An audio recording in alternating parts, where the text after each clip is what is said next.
Bom dia, turminha do quinto ano. Hoje nossa aula é sobre patrimônio histórico. Vocês vão pegar o livro de história de vocês e colocar na página 47. E também peço que vocês peguem o marcador de texto para a gente estar fazendo as marcações necessárias com as coisas mais importantes que a gente vai trabalhar hoje, tá?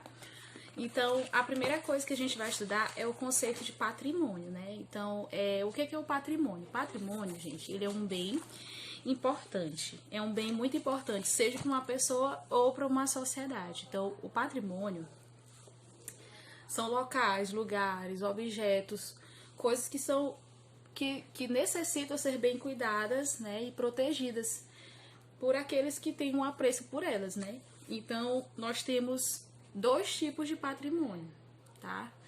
E nós vamos explicar porque existe uma diferença entre eles dois. Então, nós temos os patrimônios materiais, que vocês vão marcar aí. Bem aqui nesse parágrafo, como diz, são os objetos físicos. São objetos físicos. O que são esses objetos físicos? São objetos que podem ser guardados em museus. Então, começa aí. É o primeiro exemplo. Obras de arte, utensílios domésticos de povos antigos.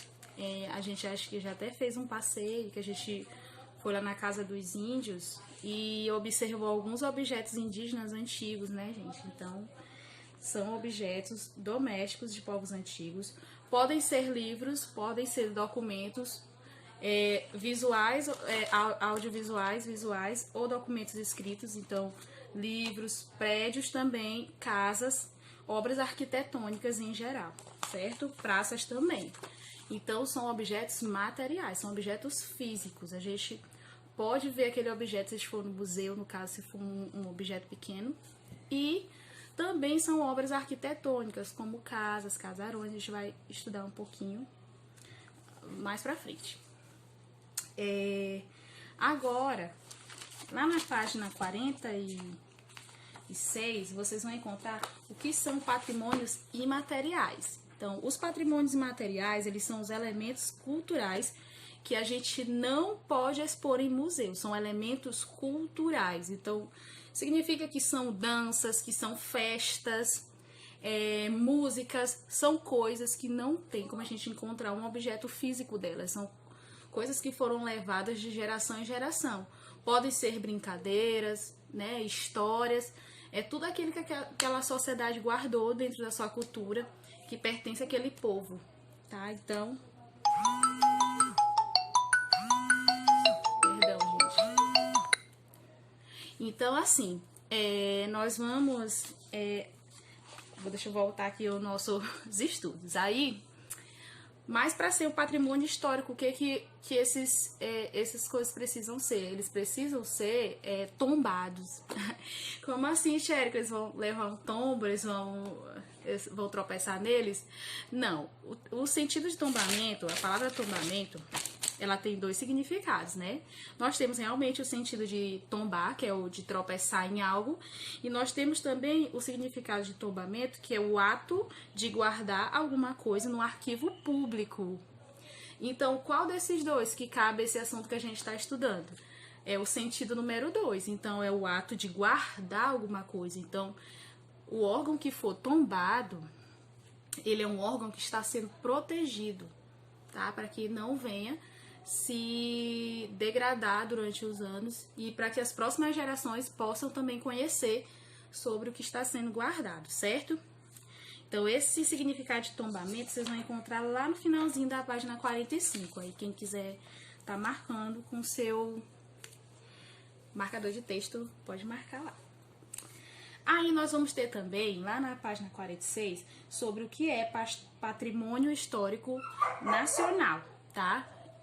O patrimônio histórico nacional é aquilo que é importante para um país, para todo um país. Então, no caso, é algo que é importante, vamos supor, para o Brasil. Mas todos os países, cada país tem os seus patrimônios nacionais, tá?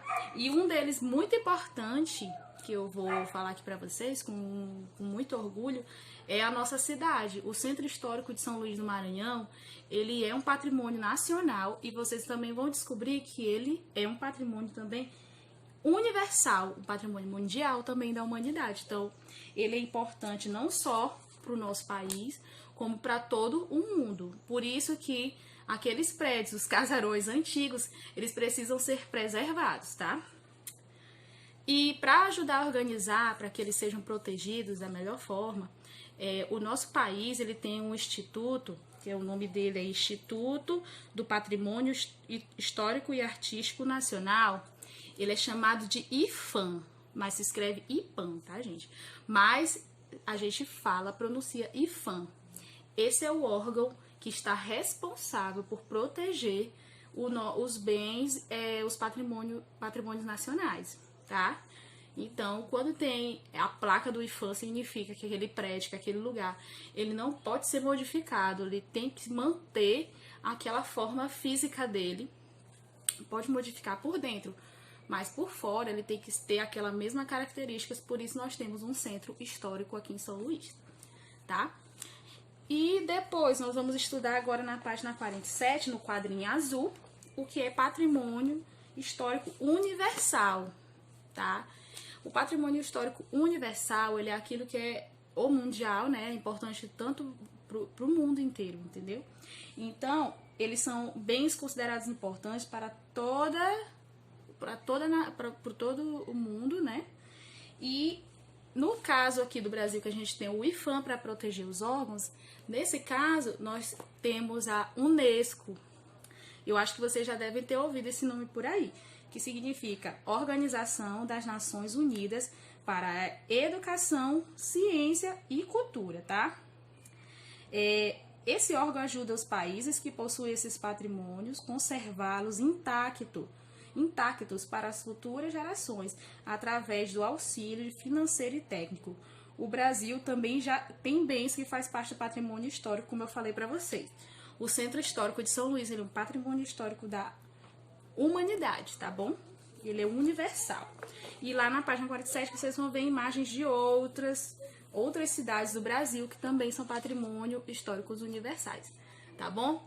Eu espero que vocês tenham entendido e eu peço que vocês respondam para mim a atividade da página 48 e 49 para a gente daqui a pouco discutir. Beijos!